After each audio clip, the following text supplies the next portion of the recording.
What is up, guys? Daniel here, back again with a brand new video. So we're gonna go ahead and do another comparison. So if you guys haven't watched my video, you could probably check it up right up here. You'll see me comparing the Nintendo Switch to the Nintendo 2DS. But in today's video, we're gonna see how the Samsung Galaxy S7 smartphone stacks up against the Nintendo Switch. Now, first disclaimer, if you guys are thinking that we're doing a daily use comparison, that's not gonna be the case, since the Nintendo Switch is strictly a gaming console and the Android operating system could do a lot more than what the Nintendo Switch technically can do now. So instead of comparing the capabilities of the smartphone versus the Switch in terms of web browsing, Facebook, and all kinds of application use, we're actually going to look into the gaming aspect of things, seeing how the Samsung Galaxy S7 with its Adreno 530 graphics compares to the NVIDIA Tegra X1 or the X2 GPU with the 256 CUDA cores. Without further ado, let's get right into the video.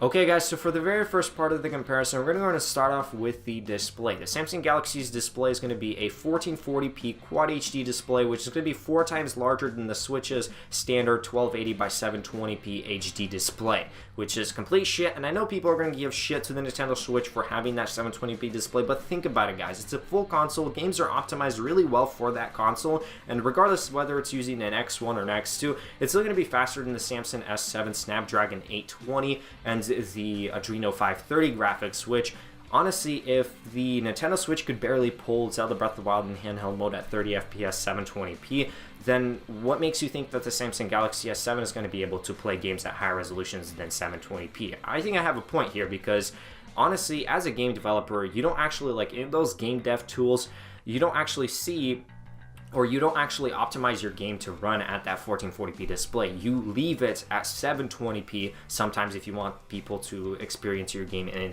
60 frames per second, or you just up to 1080p, which is the maximum resolutions game devs give smartphones, and you'll get a solid 30 frames per second experience, which is what you see in Asphalt 8 and in Asphalt Extreme, although for some better smartphones, you do get the option of playing in 1080p. So giving shit the Nintendo Switch for the display is, I think, a bit unfair, and I have to say that it's not like games on your smartphone run at that full 1440p. They're still going to run at that shit 720p that you would see on the Nintendo Switch. Keeping it native is just going to make the Nintendo Switch's battery life last a little bit longer. Now that we've covered the display and overall hardware specifications, although I did leave out that the Switch is using a USB-C versus the standard micro USB found in the S7, we're just going to go and move on and talk about the overall gaming experience. So which one is going to be better when you pick up the device and start to play your daily games on the go?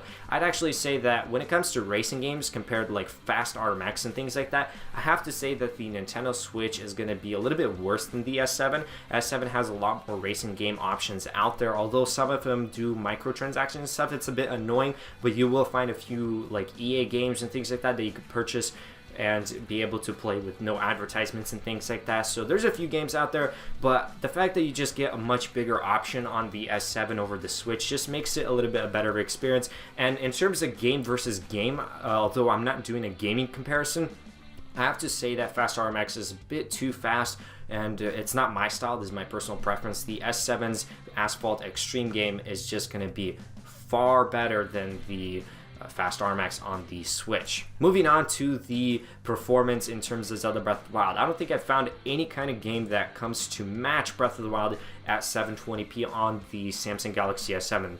In fact, considering that even if it's an X1 processor, you're looking at some pretty serious hardware in there, and it's also a console, so you have it optimized specifically for the Switch, versus on the S7, games like Dungeon Hunter and things like that aren't optimized that well for it. They're only optimized for a variety of smartphones. You're going to get better performance and better visuals and still good battery life with Zelda Breath of the Wild, which is about 3 hours. So I don't think you could even compare the S7. So this is going to be it for the comparison. For the conclusion, I'm not sure which one is going to be the winner, because there's going to be upsides and downsides between the two. The console Nintendo Switch is going to be a lot more powerful. You're going to get better visuals, and games are going to be well more optimized. While on the Samsung Galaxy S7, you just have a bigger library, and it's always going to be bigger because you have all these different indie devs making games for it. So yeah, if you guys enjoyed this episode, hit that like button. If you did not like this video, go and smack that dislike. If you want to see more future videos, go ahead and subscribe, and also be sure to follow me on Twitter, because I'm going to keep you up to date with what I'm going to do in the future with this channel. So yeah, it's just be fun if you guys follow me on Twitter, and every time I upload a video, it'll kind of notify you that I've uploaded,